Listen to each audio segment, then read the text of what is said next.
SIR আবহে ফের রাজ্যে আসছেন ডেপুটি নির্বাচন কমিশনার। 30শে ডিসেম্বর রাজ্যে আসছেন ডেপুটি নির্বাচন কমিশনার জ্ঞানেশ ভারতী।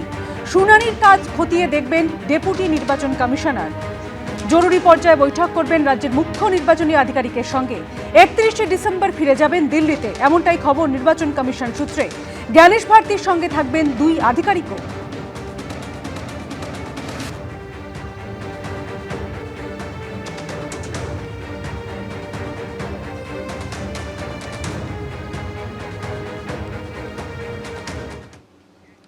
বছর শেষের আগে কলকাতায় আসছেন কেন্দ্রীয় স্বরাষ্ট্রমন্ত্রী। বিজেপি সূত্রে খবর, সোমবার কলকাতায় আসছেন অমিত শাহ।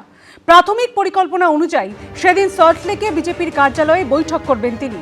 এরপর 30 এবং 31শে ডিসেম্বর একাধিক কর্মসূচি রয়েছে তার। 31 তারিখ তিনি পরিদর্শন করবেন গিরিশ ঘোষের মূর্তি, যাবেন সিস্টার নিবেদিতার বাড়িতে।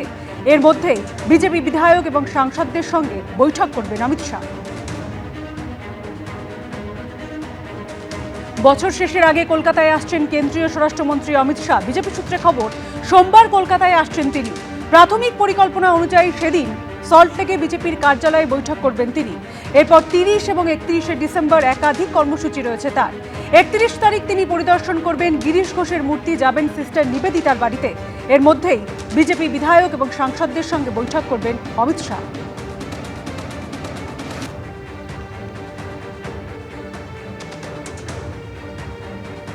পশ্চিমবঙ্গে আরএসএসের শাখা বৃদ্ধির জন্য দায়ী মমতা বন্দ্যোপাধ্যায়। বিস্ফোরক অভিযোগ সাসপেন্ডেড তৃণমূল নেতা এবং ভরতপুরের বিধায়ক হুমায়ুন কবিরের। পাশাপাশি শনিবার 182 আসনে প্রার্থী দেওয়ার কথা ঘোষণা করেছেন তিনি। তার মুখে উঠে এসেছে জোটের প্রসঙ্গ, যদিও এসবকে গুরুত্ব দিতে নারাজ তৃণমূল। মুখে মমতা ব্যানার্জি মুসলিম তোষণের কথা বলেন, কিন্তু তিনি সনাতনী ধর্মাবলম্বী মানুষকেই তোষণ করে যাচ্ছে রাজ্যের ক্ষমতা নিয়ে। ফের হুমায়ুন কবিরের নিশানায় তৃণমূল। এবার নিজের পুরনো দলের বিরুদ্ধেই তোষণের অভিযোগ তুললেন ভরতপুরের বিধায়ক এবং সাসপেন্ডেড তৃণমূল নেতা। মুর্শিদাবাদে নতুন বাবরি মসজিদে শিলান্যাস থেকে নতুন দল তৈরি, পদে পদে তৃণমূলকে চ্যালেঞ্জ করছেন হুমায়ুন। এবার তৃণমূলের আমলে পশ্চিমবঙ্গে আরএসএসের শাখা বৃদ্ধির জন্য সরাসরি মমতা বন্দ্যোপাধ্যায়কে নিশানা করলেন তিনি। 13ই মে 2011 34 বছরের বাম সরকারের পতন ঘটেছিল। সেদিনকে ছিল 558টা বাংলায় আরএসএসের শাখা অফিস। আজকে সেই শাখা অফিস মমতা ব্যানার্জির মানে সমর্থনে 12,000। 2011 সাল থেকে মুসলিম ভোটের সিংহভাগই তৃণমূলের দখলে রয়েছে। ওয়াকিবহাল মহলের মতে তৃণমূলের একচেটিয়া আধিপত্য থাকা সংখ্যালঘু ভোটে হুমায়ুন কবির ভাগ বসালে তা তৃণমূলের জন্য চিন্তার কারণ হতে পারে। বিধানসভা ভোটের মুখে জনতা উন্নয়ন পার্টি নামে নিজের নতুন দল তৈরি করেছেন ভরতপুরের বিধায়ক হুমায়ুন কবির।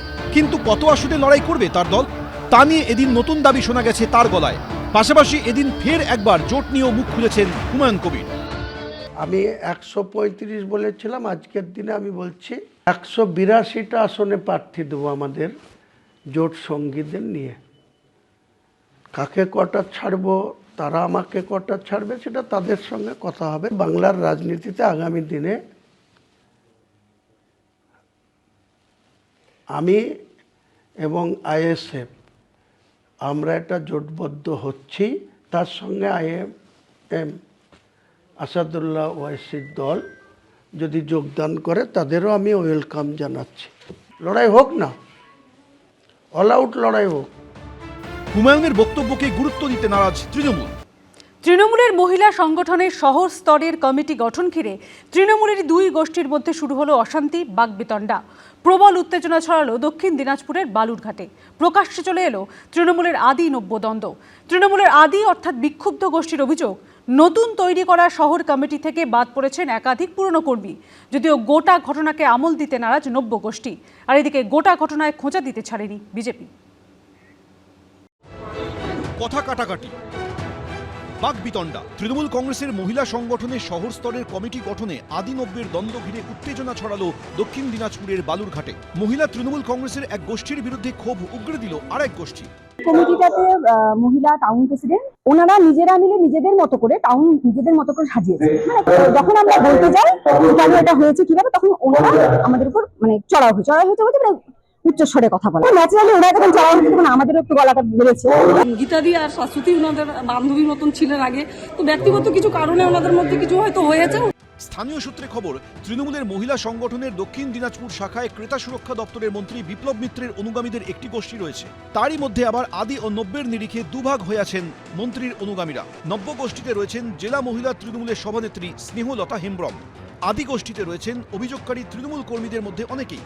বৃহস্পতিবার তৃণমূলের মহিলা সংগঠনের জেলা থেকে শুরু করে ব্লক, অঞ্চল ও শহর স্তরের কমিটি ঘোষণা করেন স্নেহলতা হেমব্রম। আদি বলে পরিচিত বিক্ষুব্ধ গোষ্ঠীর অভিযোগ, তালিকায় জেলা, ব্লক, অঞ্চল নিয়ে কোনো সমস্যা না হলেও মহিলা তৃণমূলের শহর স্তরের কমিটি ঘিরে শুরু হয়েছে গন্ডগোল। অভিযোগ, নতুন কমিটি থেকে বাদ পড়েছেন একাধিক পুরনো কর্মী। আমরা যে অ্যাক্টিভ আমাদেরকে তো বলেই নাই, প্রেসিডেন্টদেরকেও বলেনি। ওয়ার্ড প্রেসিডেন্ট কোনো জায়গায় এমন হয়েছে নতুন এসছে তাকে সেক্রেটারি বানিয়ে দিয়েছে। আমরা বলিনি আমাদেরকে রাখতে হবে, কিন্তু আমাদের যারা অনেক আছে তারা অ্যাক্টিভ যারা দলের করে এরা তাদেরকে না দিয়ে নতুন যারা আসছে তাদের মধ্যে এটা তো ঠিক না। সূত্রে খবর, এরই মধ্যে শুক্রবার সাংসদ, বিধায়ক ও জেলা নেতৃত্বের সঙ্গে ভার্চুয়াল বৈঠকে বসেন অভিষেক বন্দ্যোপাধ্যায়। সেই বৈঠকের পর কমিটি গঠনের ইস্যুতে দলীয় কর্মীদের সঙ্গে বৈঠকে বসে শহর তৃণমূল কংগ্রেস। অভিযোগ, সেই বৈঠকে মন্ত্রী শিবিরেরই আদি নব্য অনুগামীদের মধ্যে শুরু হয় তীব্র বাকবিতণ্ডা। যদিও সমস্ত অভিযোগ উড়িয়ে দিয়েছেন জেলা মহিলা তৃণমূলের সভানেত্রী স্নেহলতা হেমব্রম। ওনাদের ব্যক্তিগতভাবে ওনারা নাম ঘোষণার পরে ওনারা কিছু কিছু ওয়ার্ড বলছেন যে আমাদের কাছ থেকে নাম নেওয়া হয়নি। গোষ্ঠীদ্বন্দ্ব বলতে এখানে গোষ্ঠীদ্বন্দ্বর ব্যাপার। অন্যদিকে এই ইস্যুতে শাসক দলকে খোঁচা দিতে ছাড়েনি বিজেপি। এদের তো কালচারই এটা।